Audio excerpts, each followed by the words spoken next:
so fresh.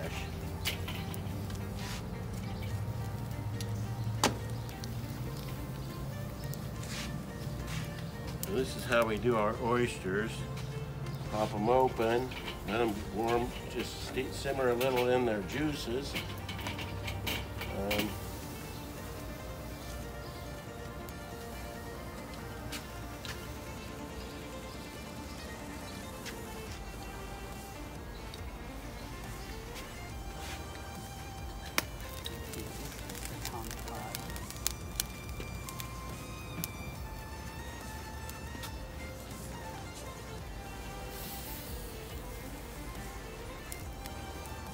Little butter in there,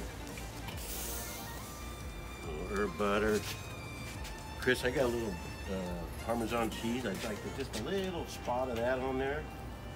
Really makes it nice if you like your cheese.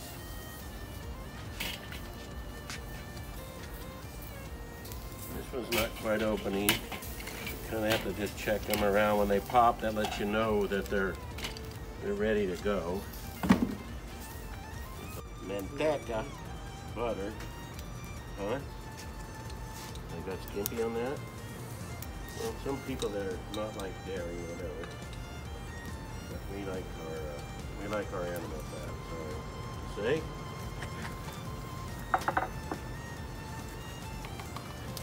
Okay, we can let those kind of simmer. We'll put them on a plate.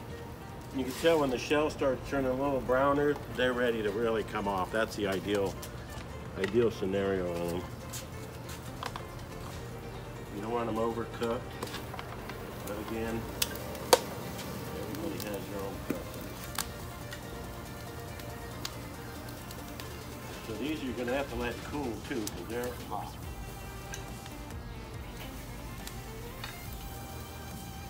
Thursday we weren't. Wow, so you want to look over here?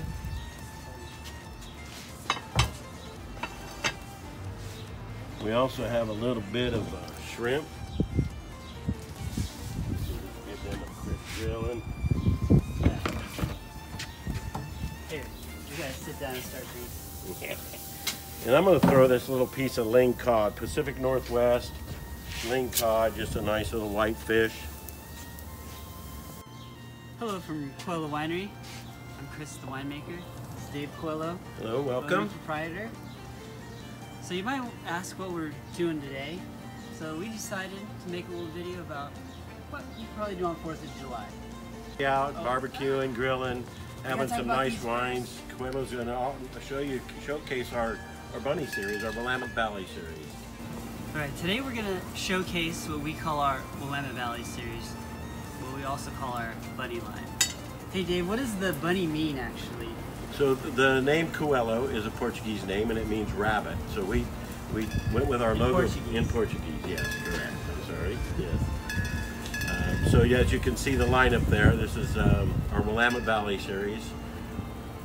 All current vintages now, and Chris can talk a little bit about what we have here, the Pinot Gris and the Chardonnays, and why we feel it goes really well with the food and the summer festivities that are happen in July and as the weather warms up.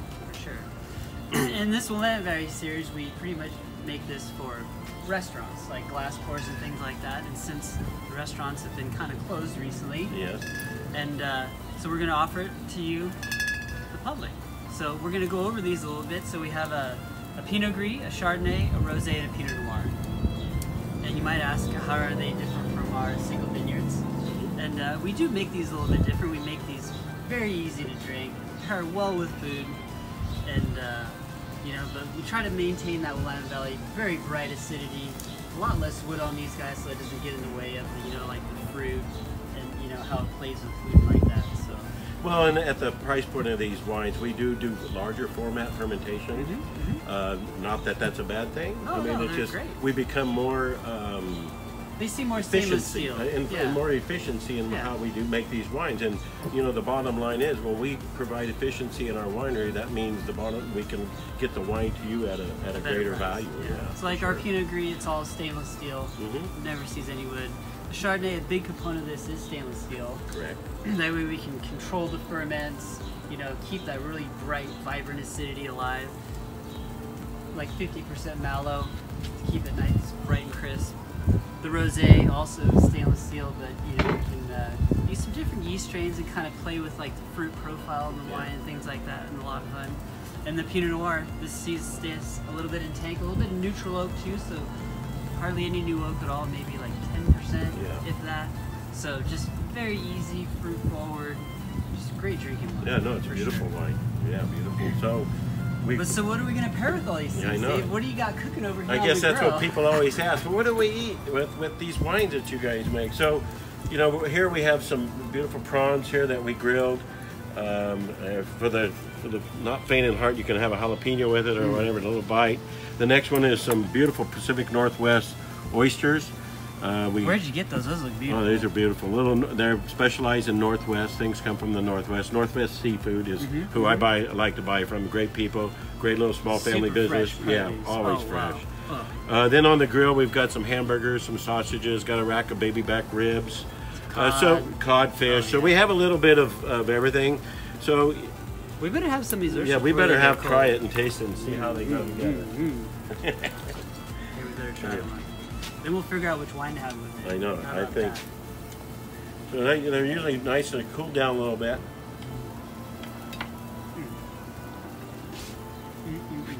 Delicious.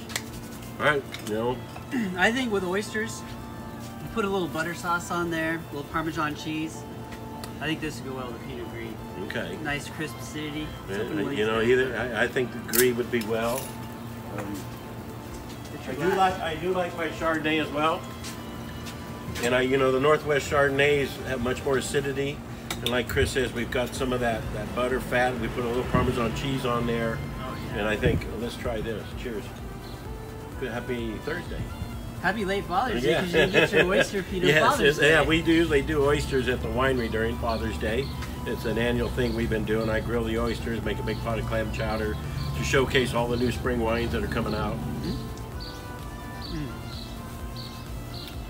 Yeah, I think you're right. Killer. It has that nice acid, really cuts through some of that. Let's say the 19 Pinot Gris though too. It was a year that really lent itself because there was so much acidity to a little more residual sweetness. So this is just right on the cusp. If you're used to those kind of German, cabinets, like medium dries. So I would say this is a medium dry Pinot Gris, but the acidity and the residual sugar just balance out nicely. If you have your high fat fishes like this and the nice butter. A little salt in there from the brininess. Oh, that acidity. I think it's lovely. And then, we Oh. didn't squeeze any lemon on our oysters, and you could add that to even actuate the wine as well. Yeah, I mean, for sure. I better look over here real quick. I'll keep talking. Chris, go ahead. I don't want to burn on. I'll bring the wine to you. You're the boss.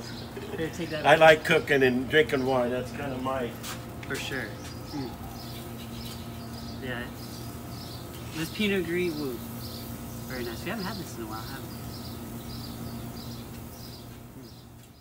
That's kind of how we're drilling, but I'm going to have to cool my fire down and close the lid on it. But that'll be up for the Pinot Noir. All right. Man, that cod looks beautiful, Dave, coming off the grill like that. All right. So I think you're talking about Chardonnay. Let's try the Chardonnay. 2018. What was the vintage like in 18? About perfect. Yeah, I don't think we could ask. The temperatures were ideal. Fall was a beautiful time harvesting. Except I vividly remember one moment. Remember we were balling in September and it was about perfect and we got an inch of rain in about 2 hours? Right in the middle of bottling. Always happens. If we're bottling, it's raining.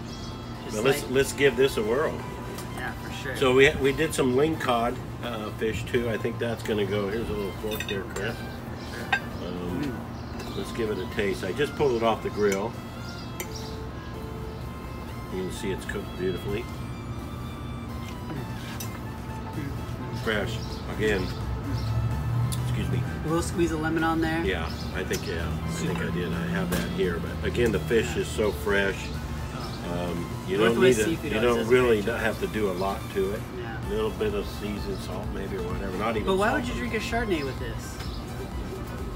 Well, I think it's a nice. No, it finishes out the fish. It's a lighter fish, and I think the Chardonnay actually makes that meal a little fatter. Wouldn't you say? Yeah, because more. Our Chardonnay, the way we make it, is our Bunny Line Lemon Valley series. We do a little bit in stainless steel to keep the crisp acidity, but when you ferment Chardonnay in neutral barrels, it just gives it this nice body, this kind of viscosity from that kind of lees aging. And I think this is a perfect wine for lingcod, shrimp, oysters, because you have a little more weight on the palate, but you still have that bright acidity that you really see in Willamette Valley Chardonnays. Yeah, exactly. So compared to the Pinot Gris, it just gives that other step up of a little more roundness. A little more body, a little more fuller if you like kind of a fuller wine. But if you want something to drink or grill in, Pinot Gris is That's it, I agree. Absolutely. So yeah, vintage, current vintage, 2018. Yeah, and we do have these wines on our website. Great valued wine out there for people. I mean, they're great wines. Yeah. And since the restaurants can't buy them, we decided to open it up to you guys so you can be your own best cook. So, you know, we're sharing a little bit of what we do here at Coelho Winery for what we cook with. And, you know, hopefully you can share your recipes and, you know. You know, I didn't try an oyster with that, but I better try an oyster. Yeah, you probably better. Yeah, we probably should.